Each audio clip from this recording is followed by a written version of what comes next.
Everybody, hopefully this video finds you all well, at least as well as can be. I know we're definitely all getting used to this situation and doing our best to get through it. Um, I do want to thank everybody so far for your work in the microaggression unit.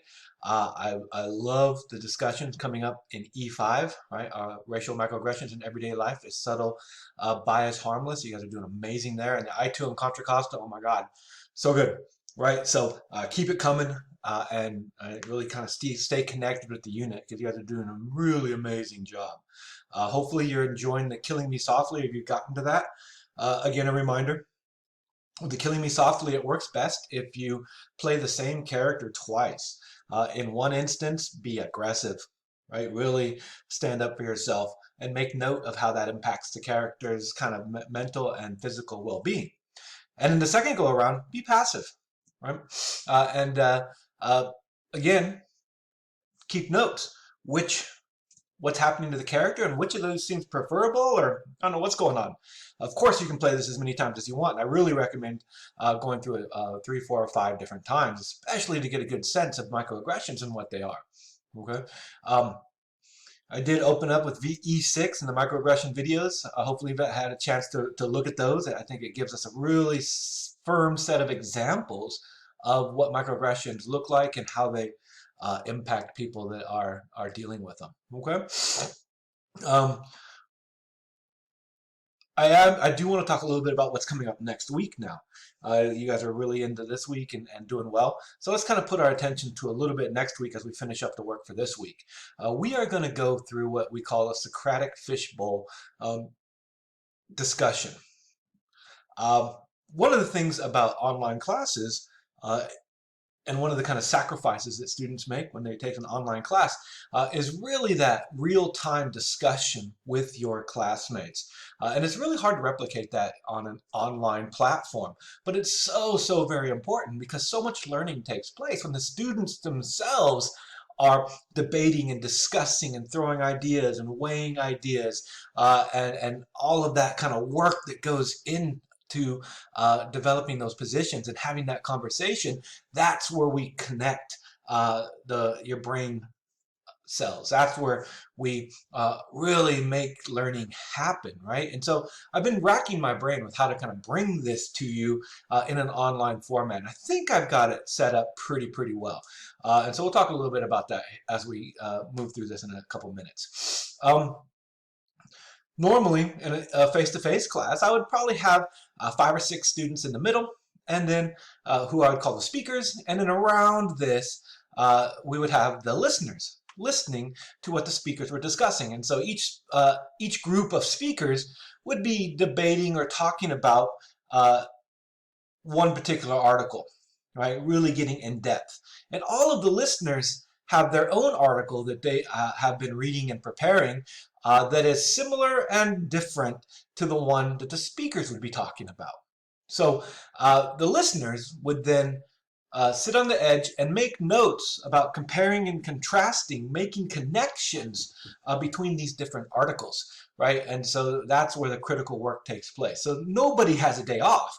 It's just there's a different focus whether you're inside the circle or whether you're outside the circle. And so making connections between all of these different viewpoints and all of these different ways of thinking, that's going to elevate your own understanding of the concept and give you, will help you at least build your unique perspective, right? So this is the work that goes into it to give you that higher order of thinking, okay? So you can kind of look at how it's graded. It will be graded as a 50-point assignment, and so the speakers will be graded on this, right? On their analysis, on their preparation, on using specific details from the text in order to help develop your position, right? As far as the assignments, I have randomly assigned you to a group, to an article. Okay, and so you can see everybody's name and email is listed here. And so this is where the online stuff gets a little tricky. And so I really am asking for you guys to be as flexible as you can and as accommodating. Let's kind of work together on this. Okay. Try to make contact with your group members today. The first name in each of the lists, I would consider the leader of that group. Okay, but by no means uh, does any there's no hierarchy. It was just randomly assigned. But I'm looking to for you guys to make contact with one another and try to find a 20 or 30-minute window that you have in common that you guys can prepare for and then conduct your seminar. I'm really flexible with the day and times, right? You guys will all meet at the same time online, and the appointments pretty much need to occur between the 13th of April and the 17th of April. Okay, and I'm available to moderate from about 1:30 p.m. each of those days to about 8 p.m.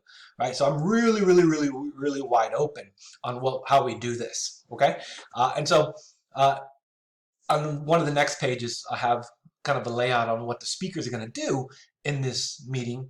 But ultimately, you guys will meet online on Zoom for about 15, 20, 30 minutes, depending on how long or how much you have to say. And then the groups are going to talk about the article.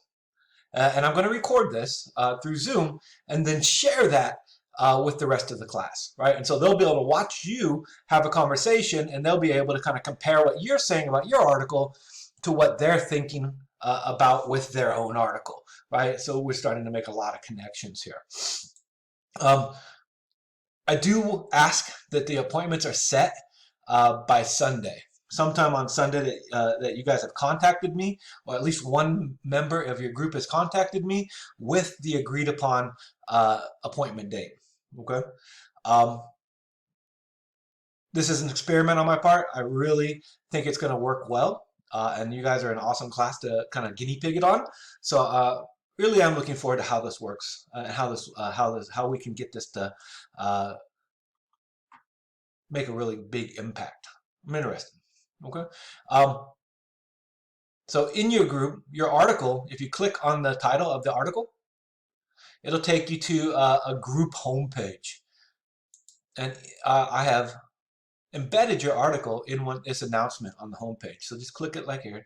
And so you could read it directly from this window if you wanted to, though there isn't really any way to take notes on this article. But you could, at least I'm not on paper, but you could definitely take a look and read it through here. But I have also provided the PDF, so you can download that, and so you'll have that with you as you read it. So you can, if you have the programs, you can make notes. If you have a printer, you can print it out and annotate it. Okay, sky's the limit. Technically, you can all go to hypothesis.com and set up your own accounts, and you can upload this into the hypothesis.com, and you can take your personal notes that nobody else can see except for yourself, right? So we have a lot of options for how to read this and take notes.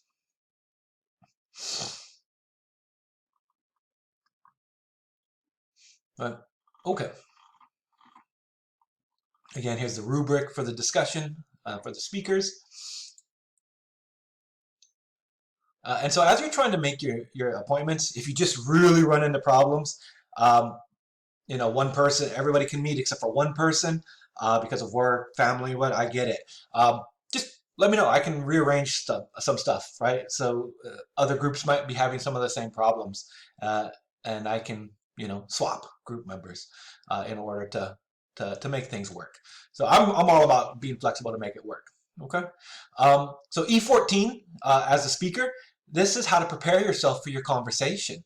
And so all of these bullet points give you a leg up, and they give you a way to be prepared and to show that you're prepared and to really have something to say.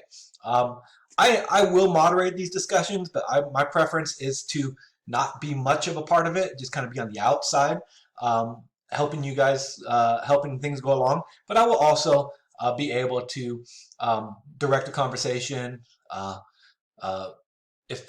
keep people from talking over one another and that type of thing. Okay, so take a look at how to prepare during the seminar. Is what I'm looking how I'll be grading you.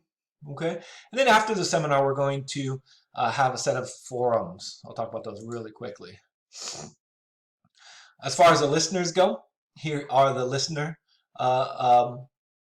requirements. So everybody's going to be a speaker and a listener in this entire process. You're going to be a speaker once, but a listener 4 times. So this is what you'll do most of the time. And so here's an example of what one of the discussions is going to look like. After your group has met online and had the conversation that gets recorded, I will embed the video here so that the rest of the class can come by and take a look at it. They can see what you were talking about, and they can see what you had going on as a group. Okay, even though you guys aren't working together as a group, you're working individually, but they'll be able to see all of the different viewpoints that your group members brought to the conversation. Okay, and so as listeners, on the previous page, I gave you some things that you could respond. But after you watch this video, then you will come down here and click reply, and you will ask a question or make some kind of a comment based on your notes, right? To which the people that were in the conversation will respond back to. So they'll answer your question, or they will give you feedback on your comment, right? So they'll respond to you. So the conversation is multifaceted, and it really kind of grows into something very large. And so I'm excited to see where that goes. Okay. I recommend I've added a PDF into every one of these discussion forums with the article being talked about. So I recommend that you skim through it before you listen to the conversation. That way, at least you have an idea about what's happening. Right? And so it makes it much easier for you to compare and contrast what's going on in their article with what's going on in your article if you kind of know what's going on in both. Right? So it really gives you a more critical perspective. Okay. And then you can see, as I go back to modules, there are a lot of these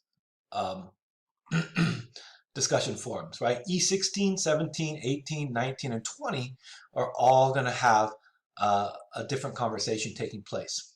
And so this is all we're doing for the next week. So there's no new reading. You'll give a conversation, and then you'll watch the other people's conversations, and you'll reply to those conversations.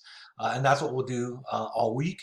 And this week will culminate in a reflection called All the Little Fishes, in which you compare and contrast your article with the other articles that were presented and discuss the connections you see between the different people in order to form a position about the effect of implicit bias and microaggression on people, right? So we're trying to really personalize the experience of microaggressions and get a first-hand look at what's going on with them, okay? So thank you. I will be in my lab hours today from 2 to 4, so you can zoom in and I'll be there from 2 to 4 if you have any questions. So as you see this, shoot an email off to your group mates if somebody else hasn't, right? Just take the initiative, shoot that out there, and lay out the times that you can meet, and then see what it looks like. Okay, I want the appointments by the 12th so that I can have kind of everything laid out and set up, and so we can streamline the process. I'm here for you. I'm really excited about how this takes off. It's an experiment. Bear with me, but I think it's going to be a really useful experiment. I'm looking forward to seeing the results. So again, thank you so much, and stay safe. Talk to you soon. Bye.